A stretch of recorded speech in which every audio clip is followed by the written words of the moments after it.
outro não sabe, por exemplo, um outro paciente meu me ensinou como conduzir um paciente com uma deficiência visual, que eu simplesmente iria pedir licença, tocar no braço dele e oferecer o meu braço. E eu ia andando, ele ia se guiando. Porque na minha cabeça eu tinha que pegar ele e empurrar ele lá para frente, você está entendendo?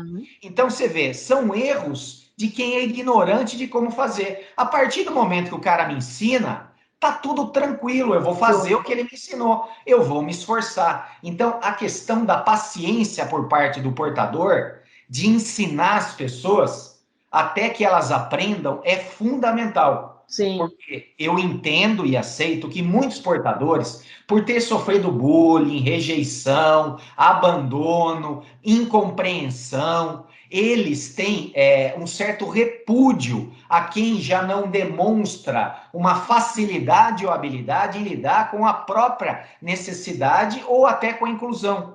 Mas aí eu solicito que vocês tenham essa aceitação e essa paciência para ensinar como vocês gostariam de ser tratados. E eu aprendi também, através de um outro paciente, que isso não é regra geral.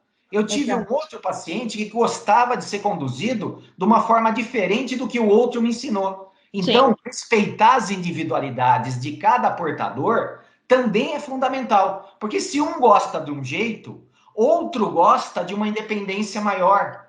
Você está entendendo? Então, isso Perfeito. tudo é uma coisa que, conversando com paciência, sem uma ação reativa, sem aquela questão de levantar bandeira de ódio, de brigar, de se Sim. colocar em contraposição, porque o Falar que a que é gente quer, capacitismo, no né? fundo, a gente está puxando a corda para o mesmo lado. O que eu quero?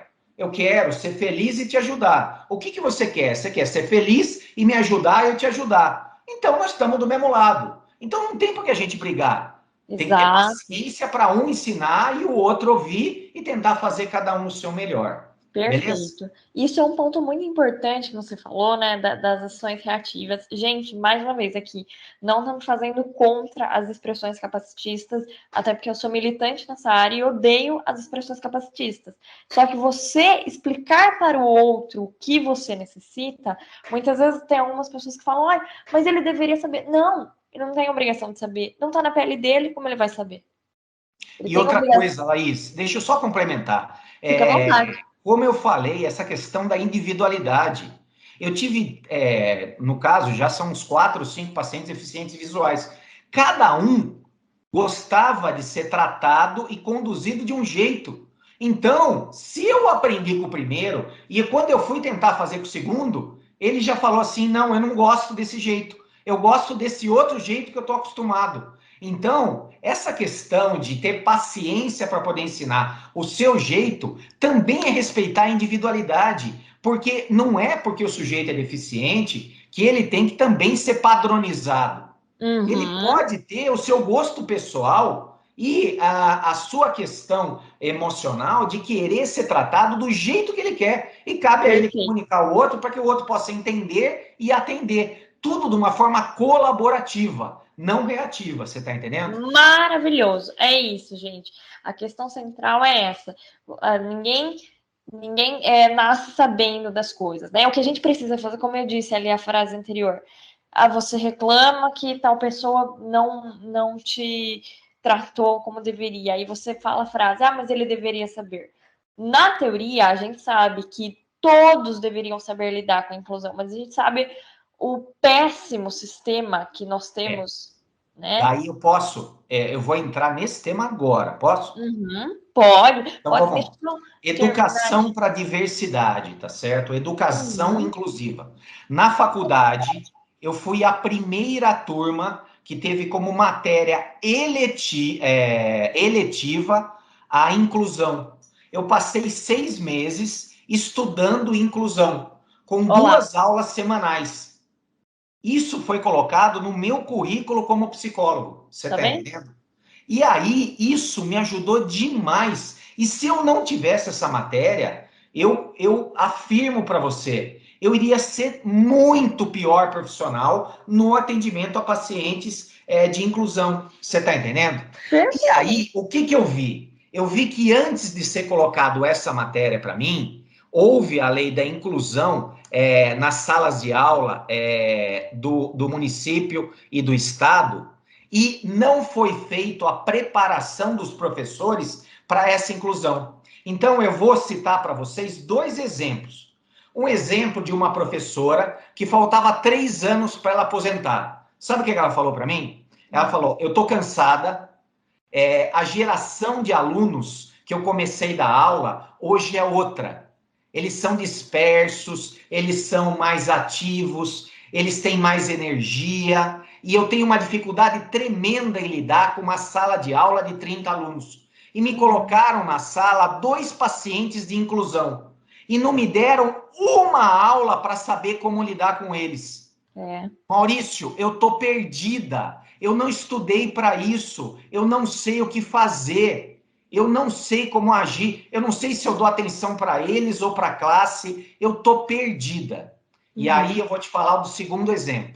Uma professora recém-formada que teve aula de educação inclusiva na faculdade, que se formou, que se identificou com essa matéria, que fez especialização em educação inclusiva, e ela falou que ela descobriu a vocação dela sendo multiplicadora de educação inclusiva para outros professores. Fantástico. Perceba, existe uma diferença. Uma professora antiga que não foi preparada para isso e uma professora nova que foi preparada e descobriu isso como vocação. E aí, o que eu posso falar como profissional? Para que haja no setor educacional uma educação inclusiva, efetiva, afirmo aqui, é necessário uma geração.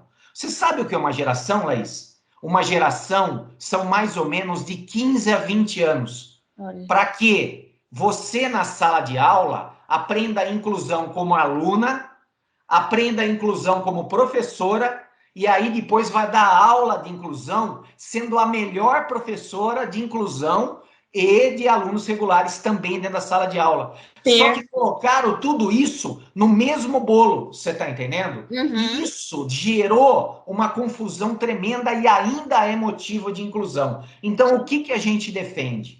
A gente defende que é necessário a preparação, porque, como eu falei, ninguém nasceu sabendo. E da mesma forma que algumas pessoas se identificam com o paciente portador de necessidade especial, outros sentem medo de não saber lidar e, em vez de ajudar na educação, acabar atrapalhando e traumatizando por falta de ferramental, você está entendendo? Perfeito. Então, o que eu gostaria? De um entendimento disso e que vocês pudessem militar nessa área, que é a área do quê? Quanto mais recurso for aplicado e mais ser incluída a matéria inclusão nos diferentes currículos das diferentes áreas. E aí, por que eu vou em diferentes áreas? Porque além da inclusão escolar, foi criada uma lei, se não me engano, em 2003, de uma obrigatoriedade da lei de cota para portador de necessidades especiais. E aí, o que aconteceu? Todas as empresas, a partir de um determinado número, tiveram que contratar portador de necessidade especial.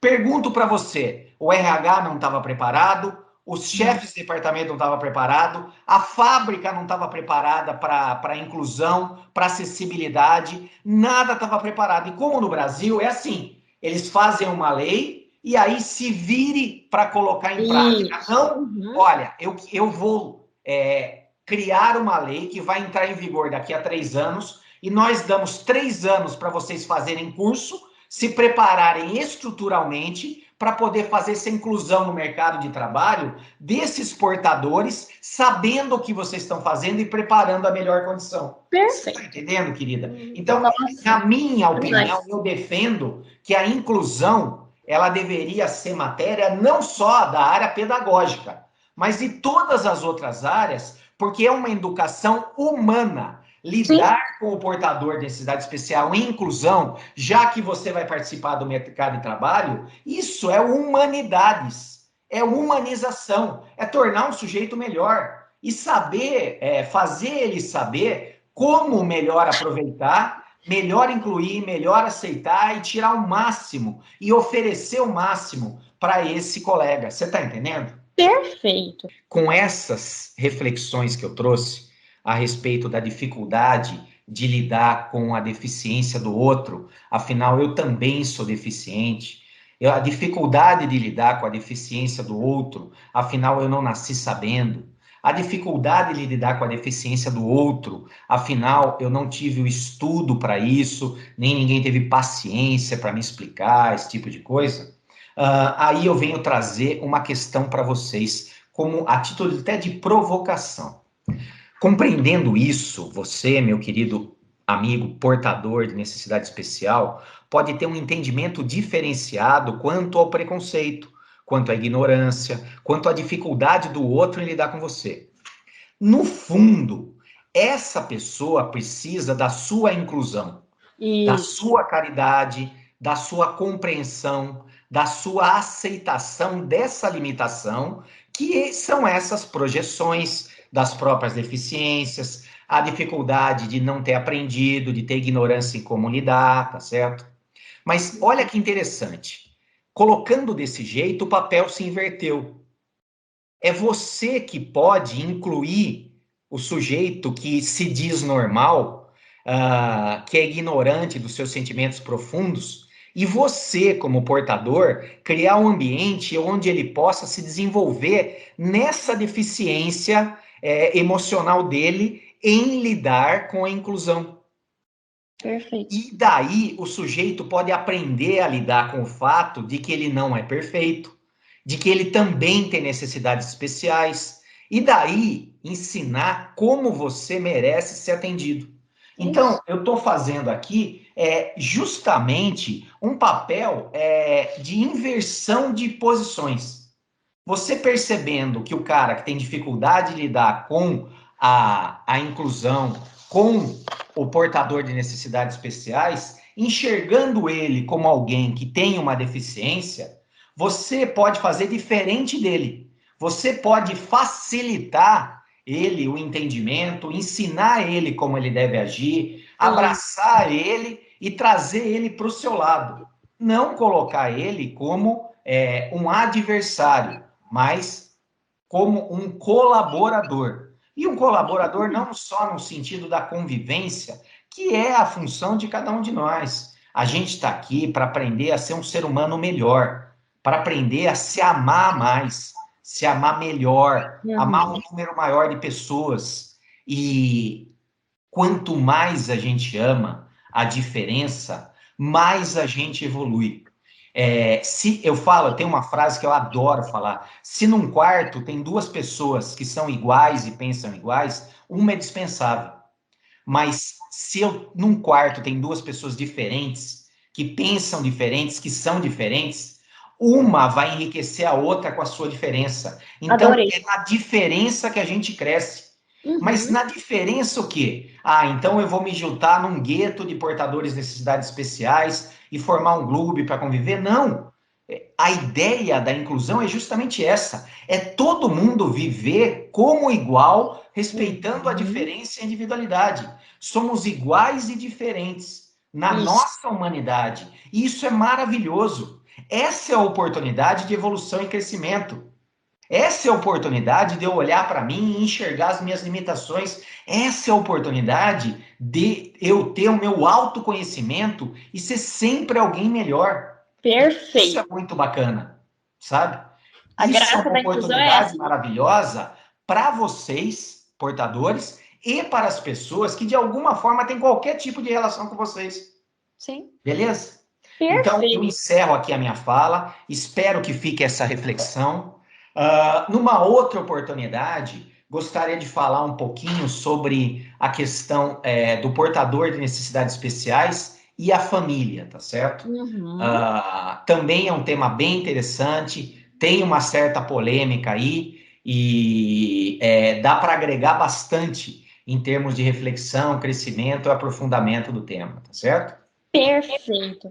Maurício, então agora eu vou partir para os agradecimentos finais. Novamente, muito obrigada. Eu fico muito, muito feliz em estar aqui com você, mesmo de forma remota, porque você tem muita coisa a acrescentar, muito conhecimento a oferecer. Essa foi uma palestra para toda a comunidade PCD, né, para a comunidade das pessoas com deficiência, que hoje o termo mais correto é PCD, e todo mundo ficou muito agraciado com a sua explanação. Eu queria agradecer demais, obrigada. E eu não vejo a hora de marcarmos uma outra entrevista, um outro bate-papo para a gente discutir esse tema aí da inclusão e a questão familiar, que é um tema muito importante, porém muito polêmico, mas que ainda assim precisa ser muito bem discutido.